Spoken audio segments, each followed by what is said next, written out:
नार का जूस निकलवाया, रस, और रस निकलवाया, पात्र में रखा। पहले के समय में जो गिलास चलते थे, बड़े गिलास में नीचे किनोर होती थी। आप लोगों ने कहीं देखा होगा, आपके यहाँ भी होंगे, नीचे किनोर होती थी। उस किनोर के अंदर जो पेंदी में जगह बसी थी, उस जगह में तक्षक नाग चिपक कर चला गया। मृत्यु सत्य है।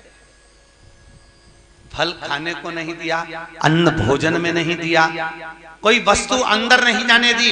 देवी भागवत कहती है कि उस भागवत का चरित्र वर्णन करता है, जब तक्षक को जाना था तो एक फल के जूस के गिलास में नीचे पेंदी में चिपक कर चले गया। मृत्यु सत्य है, मृत्यु सत्य रहेगी, अजर, ये कोई टाल नहीं सकता। कई लोग कहते हैं हम अभी तबीयत ठीक नहीं है, कथा में कैसे जाएं, कुछ हो गया तो तू तो इंदौर रहेगी तो भी हो जाएगा। अरे सही है कि गलत है? और ट्रेजर आइलैंड इंदौर में पलासिया से आगे तो है, ओल्ड पलासिया से रास्ता गया। याद है आपको कथा? 10 साल पहले अखबार में आपने पढ़ा होगा, हमारी तो कथा जगजीवन राम नगर में चल रही थी, और ट्रेजर आइलैंड के बाहर एक पति ने अपनी पत्नी से कहा मैं अंदर से कुछ लेकर आ रहा हूं तो गाड़ी में बैठ। तो 4 व्हीलर गाड़ी में एसी चालू कर कर कांच लगा हुआ और बैठी। 10 साल पहले की बात है। गाड़ी में एसी में बैठी थी, आराम से मैगजीन पढ़ रही होगी। एक सांड दौड़ते दौड़ते आया, कांच को फोड़कर सींग उसके पेट में मार दिया, वो वहीं पर मर गई, वहीं पर। अब सोचो, मृत्यु को आना था तो कांच फोड़कर अंदर प्रवेश कर आ गई, एसी में बैठे होने के बाद। मृत्यु सत्य है। 7 तालों में बंद हो जाओ, आई तुम सोचो कि मैं ये नहीं खाऊंगी तो कहीं ऐसा नहीं हो जाए, वो नहीं खाऊं तो तू खाएगी तो भी जाएगी, नहीं खाएगी उसमें कहीं।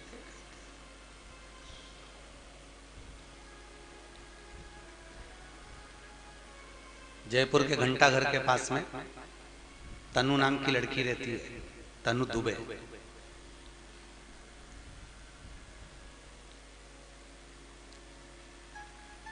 प्रवचन सुन रही होगी टीवी पर, मैसेज करा, गुरुजी मैं बहुत नाराज हूं। मैंने बोला क्या बात हो गया? किससे नाराज? भगवान से। क्यों?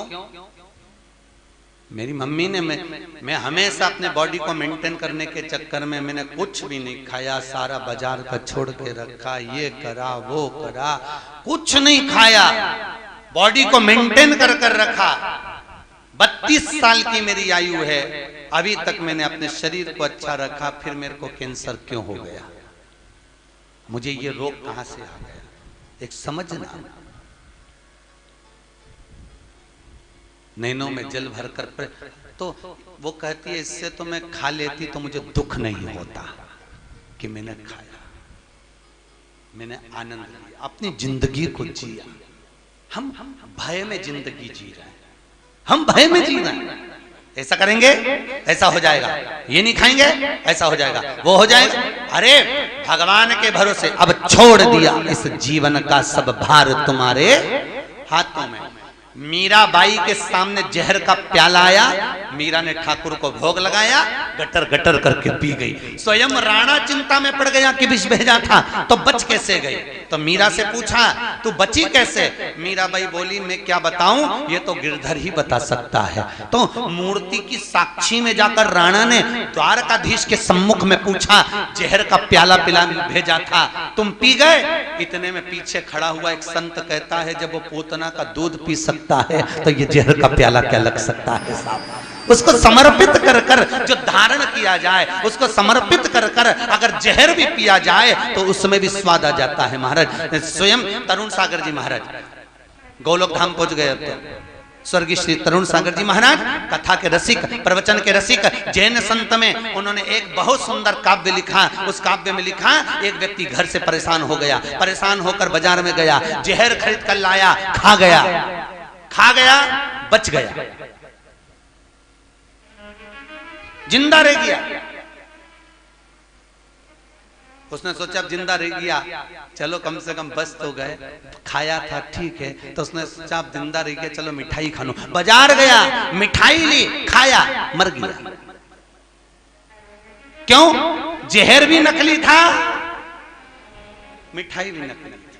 जिस जहर को खाया वो नकली था, असर ही नहीं करा। जिस मिठाई को खाया वो भी नकली थी, असर कर गई, निपट गया।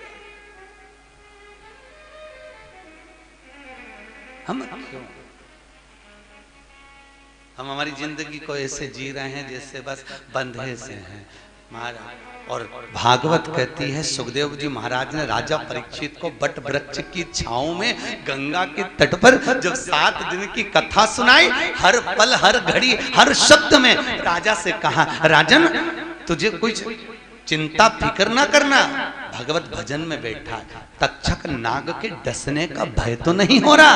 राजा कहता है जब गुरु ऐसा मिला है तो भय क्या होगा महाराज, भगवत भजन में मेरा चित्त वृत्ति डूबा रहे, चित्त मेरा भगवान की कथा में लगा रहे, बस फिर तो मृत्यु भी अगर सामने आ जाए तो फिर सामना कर सकते हैं महाराज। और याद रखना, बहुत सुंदर बात है, द्रौपदी का जब चीर खींचा गया तब धृतराष्ट्र सिंहासन पर बैठा था। वो कह रहा था मेरे नेत्र नहीं है, गांधारी कहती है मेरी आंखों पर पट्टी बंधी हुई है, स्वयं पांडव कहते हम साथ नहीं दे सकते। और गुरु भीष्म पितामह के सम्मुख में जाकर बोले तो पितामह कहते मैंने दुर्योधन के घर का अन्न खाया।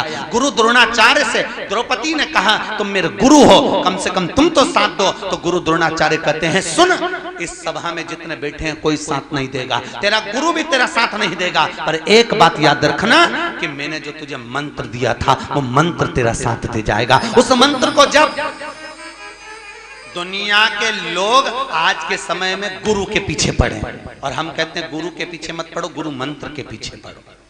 गुरु जी आए ना लड्डू खिलाओ, गुरु जी आए ना पांव धो के पी जाओ, गुरु जी आए, अरे गुरु ने जो मंत्र दिया है उसको जपिए, वो मंत्र काम करेगा, गुरु नहीं। मंत्र साथ दे। कई लोगों को देखा हमने, गुरु मंत्र लेने के बाद उनको मंत्र तो आज तक याद नहीं, पर गुरु याद है। हमारे यहाँ पे वो गुरु जी आते थे, 2-3 दिन रुकते थे, हम उनके लिए दाल बाटी बनाते थे और एक कटोरी घी खा जाते थे। मतलब आज तक गुरु जी याद है। तो हमने पूछा गुरु जी उनसे मंत्र लिया? हाँ मंत्र लिया। तो मंत्र कौन सा दिया? तो क्या दाल बाटी में घी याद, पर गुरु याद, मंत्र नहीं याद। और आपसे निवेदन है, कभी गुरु के पीछे मत पड़ो, मंत्र के पीछे पड़ो। मंत्र अंतिम समय में चाहे हम हो चाहे आप हो, कोई भी हो, जब प्राण छूटेंगे हो सकता है हम आपके पास ना हो सकता है आप हमारे पास ना हो। जब प्राण छूटेंगे परिवार के लोग भी हो सकता है पास में नहीं होंगे। यह हडिया जी की धर्मपत्नी भारती देवी जी के प्राण जब छूटे थे, बहू बेटा सब बैठ के बात कर रहे थे पलंग पर, ये दीवार के इस साइड भोजन कर रहे थे, इधर बहू बेटा बैठे बात कर रहे, आराम से बात चल रही है, ये इधर भोजन कर रहे। बस भोजन करने में 5-7 मिनट लगे होंगे, उठकर आने वाले थे।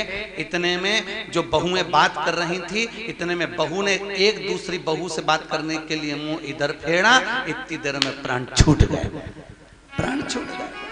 जिस समय प्राण छूटेंगे ना हम होंगे, ना आप होगे, ना कुटुंब, ना कबीला होगा, ना परिवार, ना सगे होंगे। पर एक बात याद रखना, जिस समय प्राण छूटेंगे, आपने जो शुक्र ताल में कथा सुनी है, यह कथा आपके साथ जरूर होगी, यह पक्का है। यह कथा आपके अंतिम समय में आपके सम्मुख में चल रही होगी। आपके अंतिम समय में जब आपके प्राण छूट रहे होंगे तो आपने जितने जितने तीर्थों में दान करा है, जितने तीर्थों में आपने कथा सुनी है, सत्संग करा है, यह पक्का है जीजियों कि वो सामने पूरी फिल्म चलेगी और आप पहले दिन की कथा, दूसरे दिन की कथा आपके सामने प्राण छूटते समय वो दिखाई जाएगी। गरुड़ पुराण के तीसरे अंश में लिखा है, मनुष्य के जब प्राण छूटते हैं तब हजारों बिच्छू डंक मारे इतनी तकलीफ होती है। क्यों? उसका एक कारण है, प्राण छूटते समय तकलीफ इसलिए होती है, किसको होती है वो भी लिखा है गरुड़ पुराण के तीसरे अंश में, कि जिसने कभी भजन नहीं करा, जिसने कभी कथा नहीं सुनी, जिसने कभी सत्संग नहीं करा, जिसने कभी नाम जाप नहीं करा, जिसने कभी स्मरण नहीं करा, जब वो मरता है हजारों बिच्छू के डंक के बराबर तकलीफ होती है। और गरुड़ पुराण के वही तीसरे अंश के 19वें श्लोक में लिखा कि जब प्राण छूटते हैं, जिसने कभी सत्संग करा, भजन करा, कथा सुनी, तीर्थ गया, व्रत करा, जब प्राण छूटते हैं तो इसको तकलीफ नहीं होती, क्योंकि इसके सामने टीवी लगा दी जाती है। कहते हैं कि कितना भी दर्द हो रहा हो, कष्ट हो रहा हो, तो उसको बहलाने फुसलाने की तैयारी करी जाती है। छोटे से बच्चे को जब इंजेक्शन लगवाया जाता है, टीका लगवाया जाता है, तो कह कर लगवाया जाता है, ए ललुआ, ए कलुआ, ताली बजा बजा के झुंझुना हिला हिला कर उसको प्रसन्न करा जाता है, कष्ट ना हो। महाराज जब दवाई माँ बच्चों को देती है तो ऊपर कौवा दिखाती है, जब दवाई माँ बच्चों को देती है, कड़वी औषधि पिलाती है तो कुछ पक्षी दिखाती है। उसी तरह परमात्मा जब अपने भगत के प्राण हर कर लेकर जाता है, अंतिम समय में जिस जिस तीर्थ में कथा सुनी होती है सारी टीवी पर सीरियल करा देता है, आप उसमें लगे रहते हो और परमात्मा तुम्हें लेकर चला जाता है। ये अंतिम बिंदु है साहब, अंतिम बिंदु।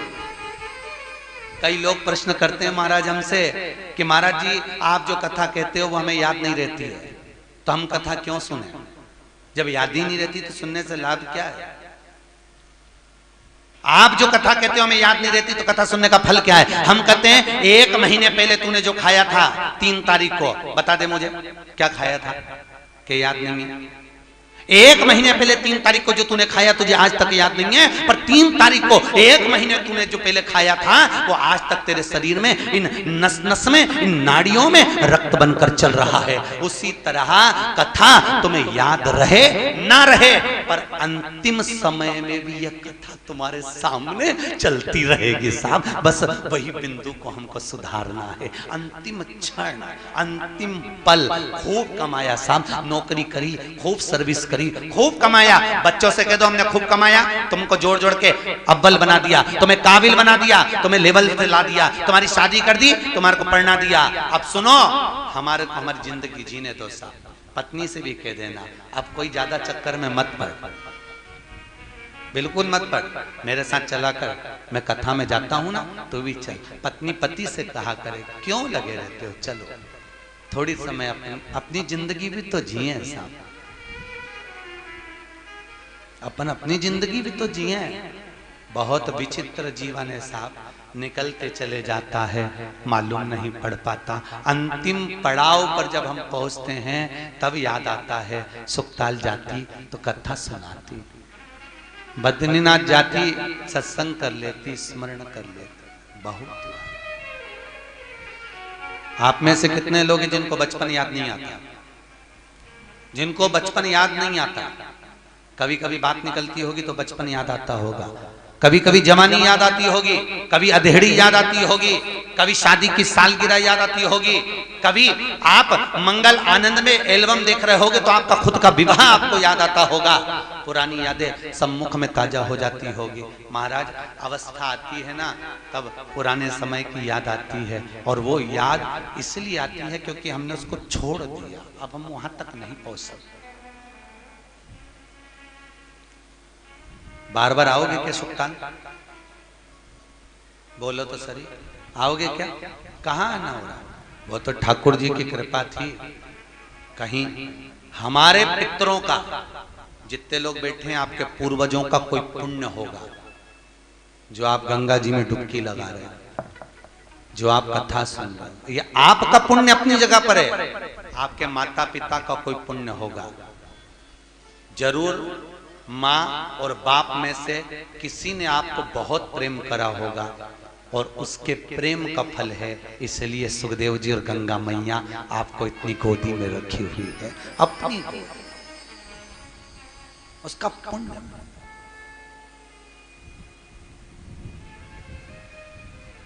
मीरा जैसे हो जा, मैं तो चली वृंदावन राणा, मेरे तो भाग जगे तेरे महलों में आग लगे।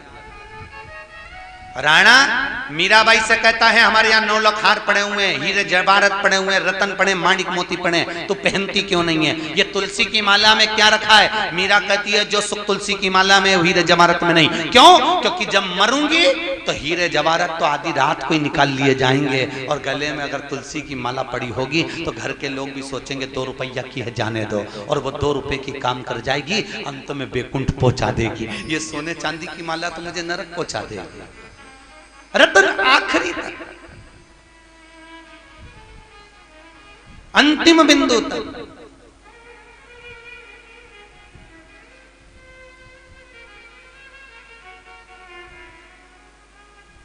हमसे लोग कह देते हैं महाराज तुम कथा करते हो इतना सारा सोना चांदी पहन के क्यों बैठते हो? कव्यास जी महाराज इतना सोना चांदी पहनते थे, सुखदेव जी महाराज पहनते थे, क्यों पहने इतना सोना चांदी? हम कहते जजमान दिया अपन पहनो, तुम्हारे पास भी नहीं है, ऐसा बोल नहीं सकते। आप लोगों के पास है कि नहीं है? सत्य बोलना है, पर अलमारी में, तिजोरी में, लाकर में रख रखा है, और पहनने का मन करता है तो आलस खा जाते हो, क्या कर रहे हैं अब, कैसे जाएं, निकाले हो फिर पहनो इससे, और दूर जा रहे हैं ऐसा हो जाए। हाँ जरूर डर के आओ, मना नहीं है, पर अपने गांव में अपने घर में तो पहन सकते हो, पर उसके बाद भी नहीं पहन सकते। फिर आखिरी में वो रखा रखा रखा रखा। अब बताओ तुम मरोगी, अर्थी पे पड़ी रहोगी, तो क्या तुम्हारी बहू तुम्हारा नेकलेस पहनाएगी? अरे बोलो तो री, सोने का अंगूठी पहनाएगी? अरे बोलो तो नहीं। आखिरी में तो जो पहनी होगी वो भी आधी रात को। अरे नानी भाई का मायरा सुना कि नहीं सुना? सुना है ना? नरसिंह मेहता की दादी जय कुंवर बाई मरी थी। कौन मरी थी? नरसिंह मेहता की दादी, नानी बाई के पिता की दादी। और दादी जब जय कुंवर बाई मरी तो नरसिंह मेहता की पत्नी माणिक गौरी और नरसिंह मेहता के बड़े भाई बंसीधर की धर्मपत्नी दूरद गौरी दोनों रोई। तो दूरद गौरी इतना पल्लू करके दादी से गले लग लग के रोई, खूब चिपक चिपक के रोई। तो देवरानी को लगा मेरी जेठानी इतनी गले लग लग के क्यों रो रही है, और यही तो रोज गाली देती थी, खाने को नहीं देती थी, ताने देती थी, और यही गले लग लग के रो रही है, इतना क्यों रो रही है? तब थोड़ी देर बाद जेठानी रोते रोते उठी और उठ के देवरानी से बोली अब तू रोले में पानी पी के आई, तू रो। जब देवरानी रोने बैठी तो देवरानी को लगा कि जेठानी इतनी चिपक चिपक के क्यों रो रही थी, क्योंकि सास के कान में सोने की मुर्गी थी, उसको दांत से कतर रही थी, उसको दांत से कतर रही थी, उसको निकाला। तब समझ में आया वाह वारी दुनिया, मतलब की दुनिया में किसी का कोई। ये सब मालूम पड़ता है ट्रेन से उतरो तब दुनिया में किसी का कोई नहीं, अपना बेख तो को।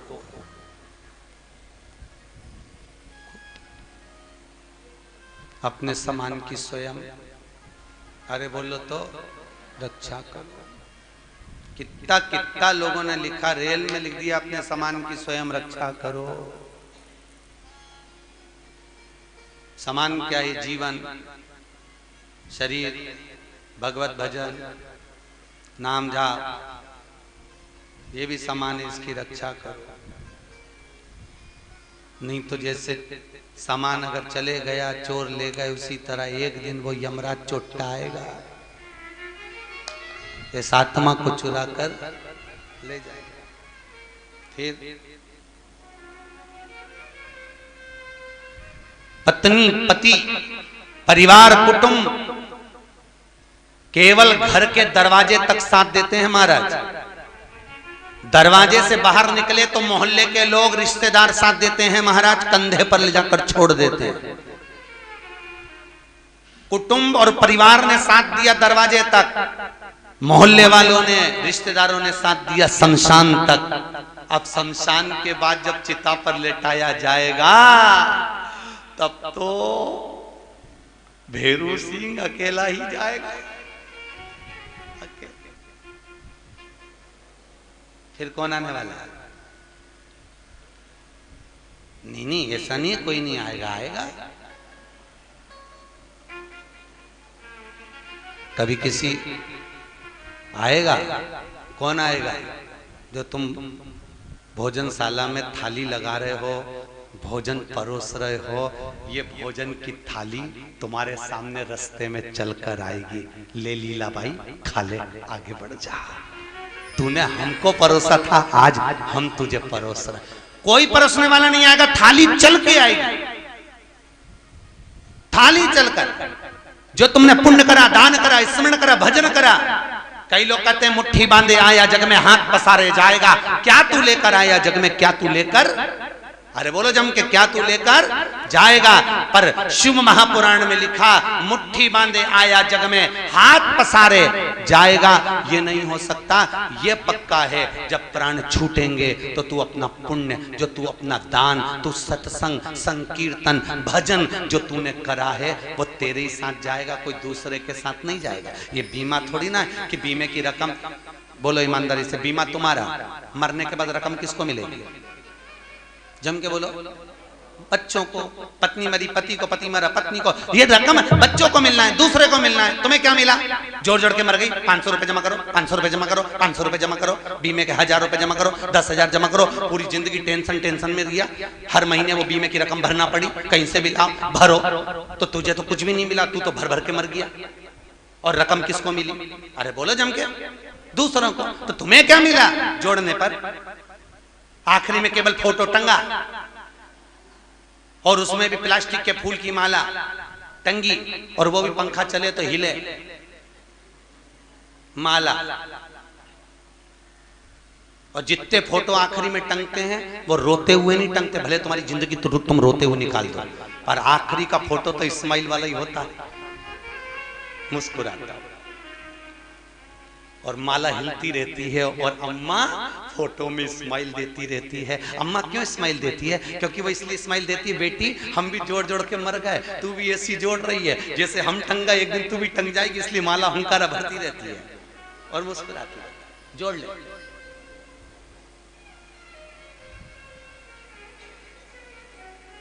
जोड़िए।